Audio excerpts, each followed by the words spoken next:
ছোটটা না বিদেশে তো বাড়ি এসে বললো না তো।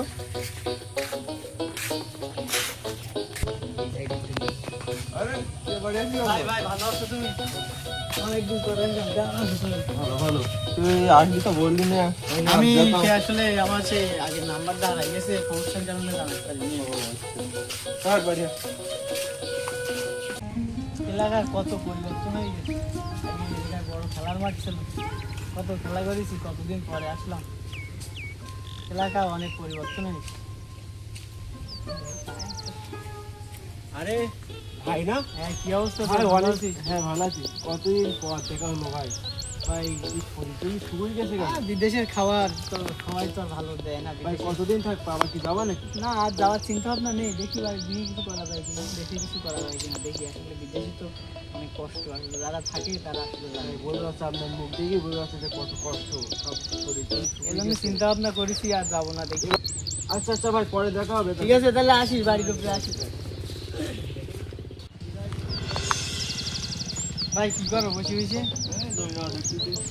অনেকদিন তো হইলো বাড়ি ঘরে আসলাম, এখন এটা ব্যবসা বাণিজ্য করতে চাচ্ছিলাম। তো কিছু টাকা পয়সা হয়ে দিতে ব্যবসা বাণিজ্য শুরু করতাম, একটা কিছু না করলে তো হবে না। আর যাওয়ার ইচ্ছাও নেই, আসলে বিদেশের অবস্থা তো এখন ওরকম ভালো না। তো দেশে কিছু করা যায় কিনা সেই চিন্তা করতে।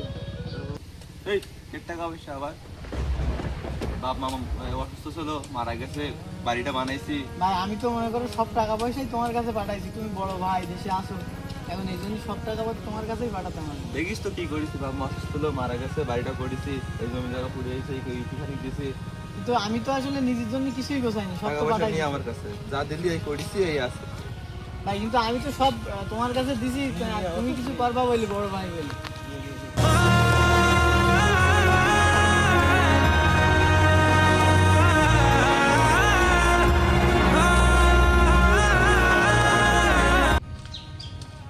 ভাই না, ভাই সকালে আমি ভালো করে কথা বললাম। ভাই ভাই কি মন খারাপ নেই? ভাইটার সাথে কথা কি? ভাই ভাই কি হয়েছে? ভাই কি হয়েছে? মন খারাপ নাকি তোমার?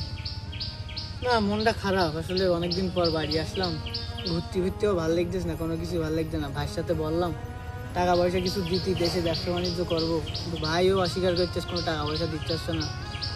বলতেছে যে বাপ মা অসুস্থ ছিল, বাপ মার পিছনে গেছে, বাড়ি ঘর করে দিয়েছে। কিন্তু আমি তো সব টাকা পয়সা ভাইয়ের কাছে পাঠাই দিতাম, বড় ভাই দেশে কিছু করবে, আমার জন্য এ করে কোথায় রাখতে। এই জন্য আমি তো প্রথমে তোমাকে বলেছি ভাই যে সব টাকা ভাইয়ের কাছে দিও না, কিছু টাকা নিজের কাছে সঞ্চয় করে রেখে দাও, ভবিষ্যতে তোমার কাজে লাগবে। কিন্তু তুমি তো কোনো কথা শোনোনি, কারোর কথা।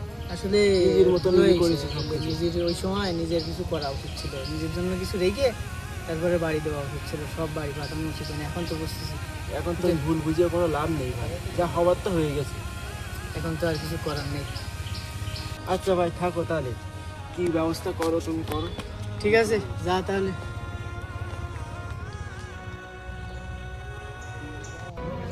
আজকে আব্বা মা বেঁচে থাকলে এই দিনটা দেখতে হতো না আমাকে।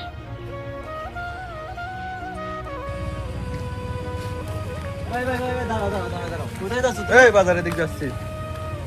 কেন মন মাথা কি খারাপ নাকি? হ্যাঁ ছোটটা বাড়ি এসে জমিদার ভাগ চাচ্ছে, নানান তাল বাহানা করতেছে, আজকে দিচ্ছি খানিক বুঝে দিছি। কেন ভাই তুমি জানো তো তোমার ছোট ভাই তোমার জন্য কি করেছে বিদেশে? কি করে? ও বিশাল প্রচুর অসুস্থ ছিল। হ্যাঁ, ওর রোগ রোগ হয়েছিল, তুমি তো জানো না কিছু, আমার ক্লোজ বন্ধু, আমি সব কিছু জানি। তো এই সেই অবস্থায় বাড়িতে টাকা পাঠিয়েছে, আর তুমি সেই টাকাগুলো আত্মসাৎ করলে ভাই, এটা করতে এটা ভালো হয়নি ভাই। আসলে ওর সাথে তো আমার এই ব্যবহার করা ঠিক হয়নি। আমার তো মনে হচ্ছে মানুষের তো লোভ পাচ্ছে, আমার জন্য এত কষ্ট করলো আর আমি ওর সাথে এরকম একটা ব্যবহার করলাম। যাই বিষয়টাকে দুই ভাই মিলে মিট করলে।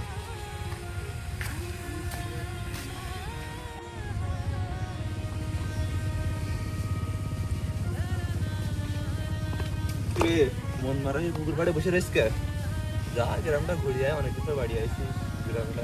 না ভাই গ্রাম ঘুরে ঘুরে ভালো লাগতেছে না, আসলে আমি কিছু করতে চাইলাম তো করতে পারতেছি না, তো এখন আর ভালো লাগতেছে না কোনো কিছু। আচ্ছা এই হোক। আচ্ছা তুই যে টাকা পয়সার বিষয়টা বলিলি সেটা আমি পরে ভেবেছি, দেখলাম আমার ভুলে গেছে, ও তুই আমার মাফ করে দে, আমি দেখতিস দুজন মিলে একটু ব্যবসা করবো। না ভাই, তুমি মাপ চাচ্ছ কেন ভাই? তুমি বড় ভাই, তুমি মাপসালি হয়। আরে না, ভুল করে ফেলেছি। না না ভাই, ঠিক আছে ভাই।